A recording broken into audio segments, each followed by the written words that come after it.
I wrote The Monster, the Lion, the King because I wanted to bring these characters to life on paper. The book is for all my niggas in Indianapolis. This book is for my family. Even if my book never gets edited and published, I want to say I had the time of my life writing this book. I wrote some of this book in Arlington, Texas, Chicago, Illinois, Sacramento, California, and in the Marion County Jail in downtown Indianapolis. I'm 33 years old and I never did anything with my life but sell dope and stay in and out of jail. But once I wrote this book, I felt like I did something positive with my life. I hope you enjoyed The Monster, the Lion, the King. Have you ever wished you just stayed in the bed? Have you? Have you ever wished you just stayed in the bed? Well, that's what Lil J was thinking as he put on his black Naptown hat, then covering his eyes with his black low sunglasses. He looked at the gun he had just bought with the money he had stolen out of his mother's blue jean pocket while she was asleep. Lil J just laughed as he hit the $5 blunt, thinking, today is the first day of my new life. Yeah, no more broke shit or can you help me out shit. The car door slammed on the Chevy he had stolen the night before. Lil J could feel every step his Nikes took. He kept telling himself to just be cool, thinking to himself, when doing a crime, just act like it's normal. Pulling the door open as he walked into the bank, looking around as he walked to the counter, he could see that it was only him and two white women in the bank, both women in their mid-30s with wedding rings on them. Lil J smiled at both of the women, looking Kate Fishburne dead in her green eyes. His dick got hard. She had that look like I want to get fucked by a black man so bad because her nipples were so hard. But Lil J remembered what he was really there for. He passed Kate Fishburne a note. It read, I want all $100 bills, no dot packs, do as I say or you die. Kate had that look like, okay, I'll do anything you say, just don't kill me. Kate gave Lil J about $165,000. But Mrs. Hollinsburg, the other bank teller, asked Kate why she was giving the customer so much money. And before Lil J knew it, he jumped over the counter, hitting Kate Fishburne right in the head with the gun. Kate fell to the floor. She didn't move. Lil J ran to right to Mrs. Hollinsburg. He could see nothing but fear in her blue eyes. He knew she was scared. Lil J told her to fill the bag up. Lil J made Mrs. Hollinsburg even get the videotape out of the back office. Then he grabbed Mrs. Hollinsburg and he walked over to Kate Fishburne, and while she tried to get on her feet, he shot her once in the head. Looking at his watch, Lil J had realized he had been inside the bank for 2 minutes and 20 seconds. Wiping his fingerprints off everything he had touched.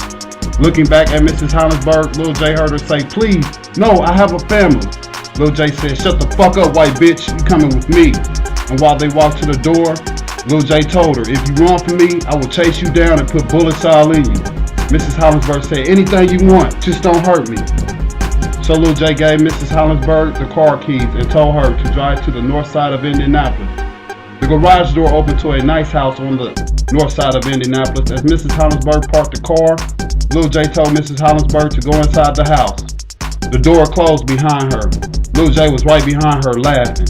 He could see the look on her face as she looked over and seen a man in his mid-40s and a woman in her late 30s lying dead on the floor. Lil J told her to go into the first room on the right. When Mrs. Hollinsburg opened the door, she seen a 17-year-old girl sitting in a chair with duct tape on her mouth, hands, and feet. Lil J walked into the room and duct taped Mrs. Hollinsburg. Then he closed the door. The young girl just looked at Mrs. Hollinsburg with tears in her eyes. Lil J went back upstairs and took a shower. Then he came back asshole naked. He sat down and turned on the television just to see if he had made the news. It wasn't too much going on, so he opened the bag of money from the bank robbery. After he counted all the money, he had about $10 million. Lil J was the happiest nigga in all of Indianapolis, even though he had to kill 3 people to get to the top. I'm a fucking millionaire, Lil J said to himself. All he could think about was that money. Lil J felt like a king. Now he wanted to have sex with 17-year-old Cindy Pose and Mrs. Hollinsburg, but first he had to hit the hood, so he put on his clothes and took the Pose car to 42nd and Post Road. When he got to the spot, he bought weed, powder cocaine, and 2 new handguns. With no time to fuck with the lowlifes of Indianapolis, he jumped right back on the highway, 465 North, and went back to the Pose home. As Lil J walked back into the house, everything was just how he had left it. The mother and father were still lying dead at the front door. Lil J remembered how just the night before, how he had knocked at the Poe's door and Mrs. Pose opened it and he cut her throat open. And how Mr. Pose had tried to help his wife, but Lil J was too strong for Mr. Pose. And he stabbed Mr. Pose to death. Then young Cindy Pose came home and Lil J grabbed her and duct taped her. Lil J opened the door and just stood between the doorway. He told them both that he was going to untape them and that he didn't want to hear no bullshit from either one of them. Lil J gave them some food and took them both to the restroom. Then he duct taped Mrs. Hollinsburg and put her back into the room and shut the door. Lil J took the young sexy Cindy Pose into the other room. He wanted her to smoke some weed and snort some cocaine. Lil J made Cindy snort about 3 grams of coke. Cindy was so numb.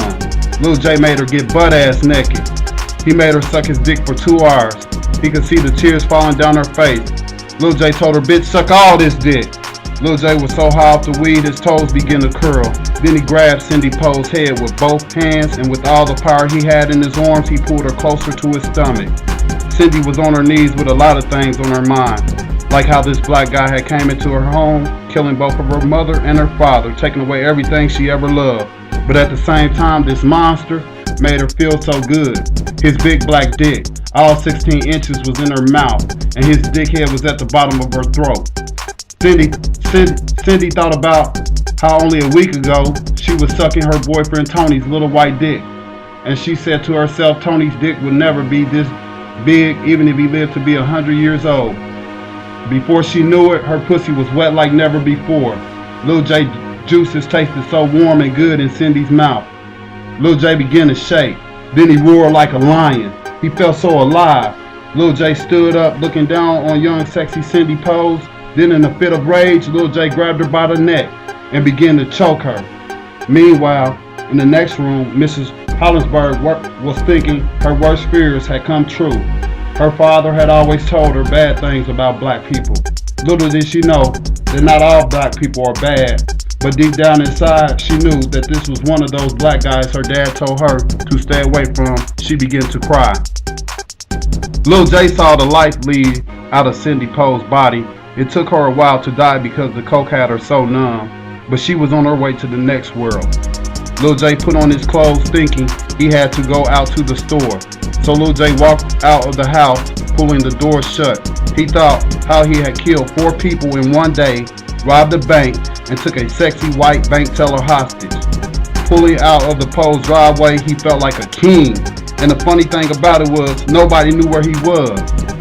Inside the store on Michigan Road, Lil J bought food, blunts, big trash bags, and 2 50-gallon gas cans.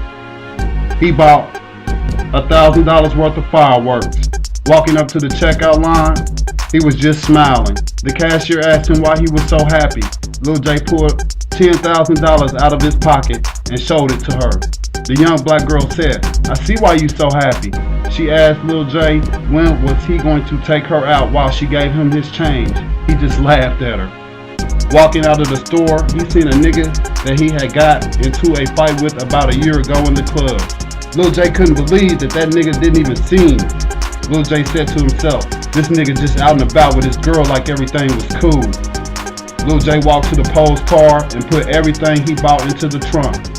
Lil J just sat in the Poe's car smoking a blunt, waiting for that nigga named Tank and his girlfriend Lisa to come out the store. About 20 minutes later, Tank and Lisa walked out of the store. They walked to their car. Lil J followed them home. Tank or his girlfriend didn't even see Lil J park his car and get out because Tank's girlfriend was talking to him